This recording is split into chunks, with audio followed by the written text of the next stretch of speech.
Hello students, today we will begin with chapter 8, that is Human Health and Disease. This chapter carries a weightage of about 7 marks and the questions may be split into 1 mark, 2 mark, 3 marks or 5 marks. To begin with, firstly the introduction. The term health comes from Proto-Indo-European root kailo, meaning whole, injured, of good omen, etc. Health is variously defined. According to World Health Organization, it is defined as a state of complete physical, mental and social well-being and not merely the absence of disease or infirmity. It is broadly divided into namely physical and mental health. Physical health means a good body health, which is a result of physical activity, good nutrition and adequate rest. Mental health refers to people's cognitive and emotional well-being. A person who enjoys good mental health does not have a mental disorder. According to WHO, mental health is a state of well-being in which the individual realizes his or her own abilities, can cope with the normal stresses of life, can work productively and fruitfully, and is able to make a contribution to his or her community. Health of individuals and their communities are affected by their environment and situations. What is happening and what has happened to them? According to WHO, following factors probably have a bigger impact on our health than access and use of healthcare services like where we live, state of our environment, genetics, our income, our education level, our relationship with friends and family. Most of the factors that contribute towards our good or bad health are out of our control. It is important for us to integrate mind, body and spirit to achieve good health and find meaning and purpose in our lives, by which we can live life to the fullest and maximize personal potential in a variety of ways. This involves continually learning and making changes to enhance our state of good health. Hence, when we balance the physical, intellectual, emotional, social, occupational, spiritual and environmental aspects of life, we achieve good health.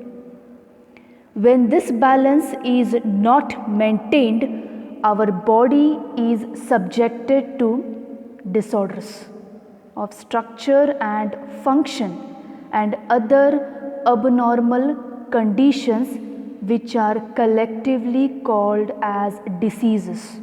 So disease is any condition which interferes with the normal structure and function of the body, that is manifested by a characteristic set of symptoms and sign whose etiology, pathology and prognosis may be known or unknown. Those diseases that can pass among persons or which are easily transmitted from one person to another.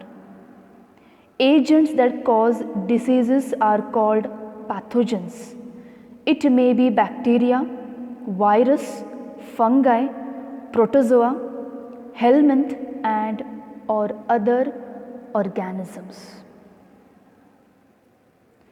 Pathogens can enter one body by various means, multiplying and interfere with normal vital activities, resulting in morphological and functional damage.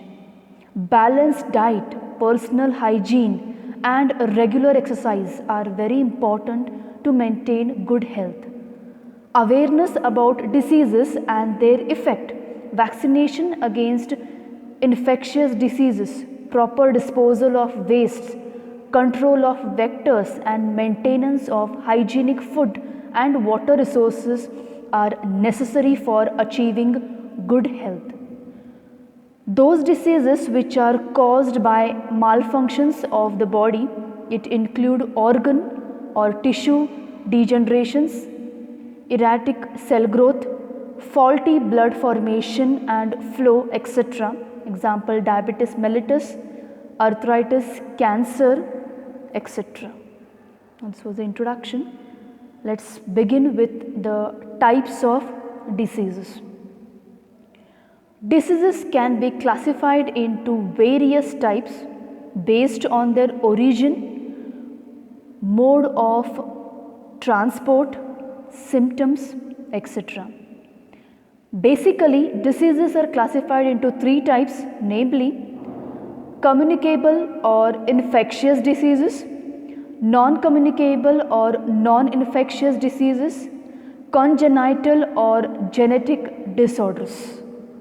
To begin with, the first one, communicable or infectious diseases. These diseases do not remain confined to the person who develops it, but spreads to others. They are further classified into different types based on causative agents. Example, viral diseases, bacterial diseases, protozoan diseases, fungal diseases, etc. So these diseases are spreading from one person to another. The second category of diseases is non-communicable diseases or non-infectious diseases. These diseases remain confined to the person who develops it and does not spread to others. They are further classified into different types like deficiency diseases, degenerative diseases, allergies, cancer, etc. So these are non-communicable and the communicable diseases. The third one, congenital disease, or it is called also as genetic disorders. These are inborn disorders caused due to gene mutation or chromosomal aberrations and are transmitted to the next generation.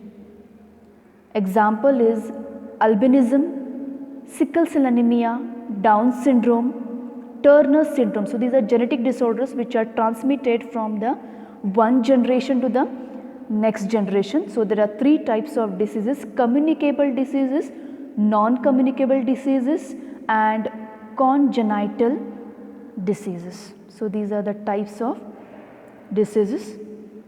Coming to the next part, common diseases in humans.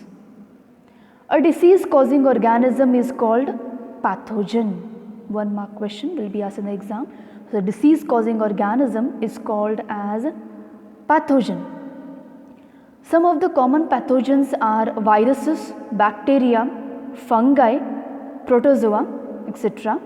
The human body contains many natural defenses against some of the common pathogens in the form of the human immune system and by some helpful bacteria present in the human body's normal flora. Today, while many medical advances have been made to safeguard against infection by pathogens through the use of vaccination, antibiotics and fungicide, pathogens continue to threaten human life.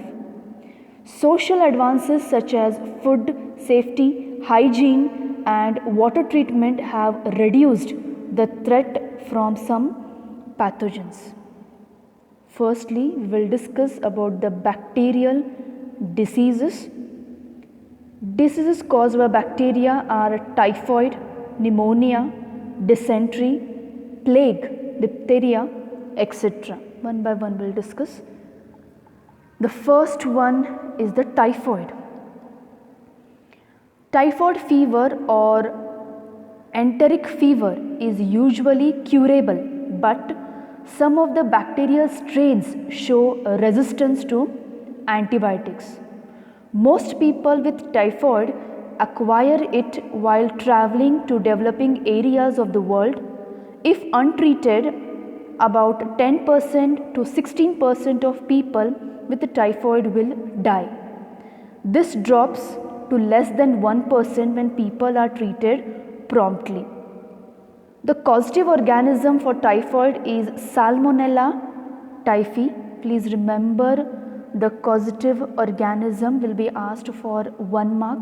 So the causative organism for typhoid is Salmonella typhi. These pathogens generally enter the small intestine through water, food contaminated with them, and migrate to other organs through blood. So these Salmonella typhi are rod-shaped bacteria that are usually transmitted by water or food which is contaminated with the feces of the patient. And generally, houseflies carry the pathogen from feces to the food and water. Pathogens cause lesions in the intestine wall and migrate to other organs through blood.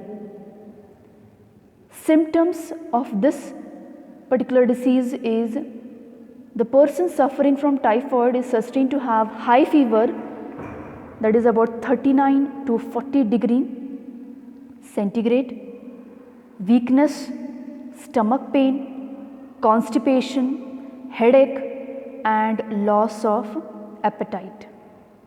Intestinal perforation and death may occur in severe cases. So these are the symptoms of typhoid.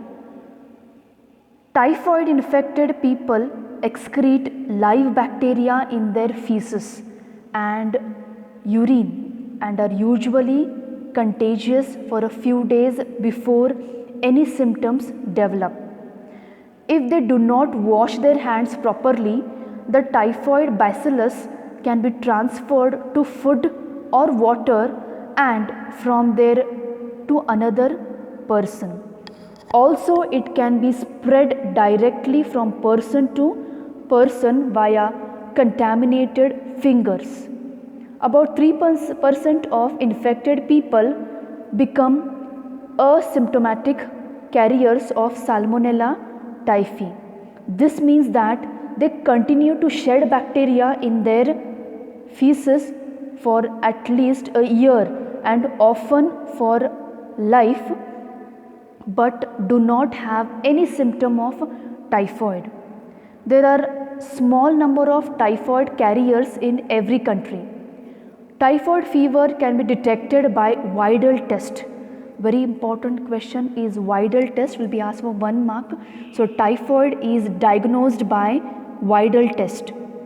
It is a serological test where the blood of the infected person is checked for the presence of typhoid antibodies by using Salmonella typhi antigens. In case the individual has typhoid, the antibodies of the blood would react with the test antigens producing agglutination. So this is about typhoid, which is caused by Salmonella typhi. Mary Malone, nicknamed as Typhoid Mary, a cook by profession in New York who was symptomless typhoid carrier, she continued to spread typhoid for several years through the food she prepared. Malone had worked at 7 jobs in which 22 people had become ill, including a young girl who died of typhoid fever In January 1915, the Salon Maternity Hospital in Manhattan suffered a typhoid fever outbreak. 25 people became ill and 2 of them died. Soon evidence pointed to a recently hired cook, Mrs. Brown, who was Mary Mallon in reality. Mallon was again isolated in the same cottage for 23 more years. So Mallon had worked in 7 jobs. So this cook she was called as Typhoid Mary. So this is about the disease, that is typhoid. Now this here the diagram shows you about the symptoms of typhoid: high temperature, severe headache, nausea, stomach pain, loss of appetite, constipation or diarrhea, and rash. As here you can see the typhoid fever, rashes on the body, ulcers in the intestine, white coating on the tongue, and here they have shown the Salmonella typhi, the bacteria. So these are rod shaped bacteria, Salmonella typhi. Coming to the next disease, pneumonia. It is an inflammation of lungs where the air sacs in the lungs fill with liquid or pus, which interferes with the lungs' ability to transfer oxygen to the blood. Before the invention of antibiotics in 1930s, pneumonia was the leading cause of death. Though it has since become treatable, pneumonia remains a public health problem. Causative organism for the disease is Streptococcus pneumoniae and Haemophilus influenzae. Very important are the name of the organism. Remember, may be asked for 1 mark: Streptococcus pneumoniae and Haemophilus influenzae. It infects alveoli of lungs and spread by cough, sneeze, by sharing drinking glasses and eating utensils with an infected person, and contact with used tissue or handkerchiefs. So here, if the person comes in contact with the patient suffering from pneumonia, it can be transmitted by sharing the drinking glasses, eating utensils, and with the used tissue or handkerchiefs. So this is a disease which is caused by the inflammation of it is an inflammation of lungs, pneumonia. Symptoms of this disease are fever, chills, cough, and headache. In severe cases, the lips and fingernails may turn grey to bluish in color. A healthy person acquires the infection by inhaling the droplets or aerosols released by an infected person. So this bacterial pneumonia develops very quickly, and typically it is including, as I told you, chills. It is followed by fever, chest pain may occur, cough which may be dry at first but eventually produces phlegm, nausea, vomiting, muscle aches, shortness of breath may also occur. Severe cases include the symptoms of blood in the sputum, blue lips, nails, and lack of oxygen in the blood, and high fever. So this is about pneumonia. Please remember the causative organism. Very, very important to be remembered, caused by the organism Streptococcus pneumoniae and Haemophilus influenzae. Here again the symptoms of pneumonia are being shown: fever, chills, cough, chest pain, muscle aches, fatigue, headache, shortness of breath. And below, a healthy bronchiole and alveoli has been shown, and the person who has infected with pneumonia, how the bronchiole and the alveoli appears has been shown. It is filled with, you can see it is filled with excess mucus. You can see over here. So these are the symptoms of the pneumonia. Coming to the next are the viral diseases. Viral diseases include the firstly common cold. It is one of the most infectious viral diseases of upper respiratory tract which is primarily affecting the nose.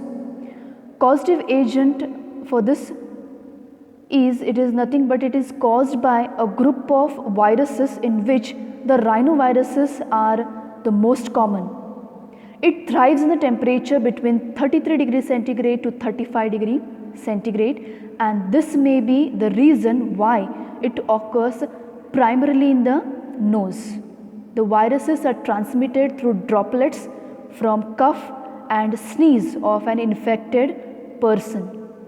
Transmission can also take place through contaminated objects like utensils, books, pens, kerchiefs, etc. Symptoms of this disease are it includes cough, sore throat, running nose and fever, which usually resolve in 7 to 10 days with some symptoms lasting up to 3 weeks, etc. So this is the viral disease, common cold caused by rhinoviruses. Again a very important question for 1 mark. Causative agent for common cold will be asked as rhinoviruses, or rhinoviruses causes which disease, you have to write it as a common cold. So today we have studied bacterial diseases and viral diseases. Viral disease 1 we have studied, that is common cold. Here again symptoms of common cold are been shown diagrammatically here: cough, headache, fever, sore throat, running nose. Then symptoms are again here, you can see the running nose, nasal congestion, sore throat, headache. So these are the symptoms of common cold. We'll stop here, and these are the assignment question for this part of the chapter. First question, name the disease caused by the following organisms: rhinovirus, Salmonella typhi, Haemophilus influenzae, asked for 3 marks. Second question, name the disease diagnosed by Widal test. Third, name the causative organism for pneumonia. The last one is, what is a pathogen? So these are the assignment questions for this part of the chapter. In our next class, we will begin with common protozoan diseases. Remember again, the chapter is carrying the weightage of about 7 marks. So today we will stop here. In our next class, we will begin with common protozoan diseases.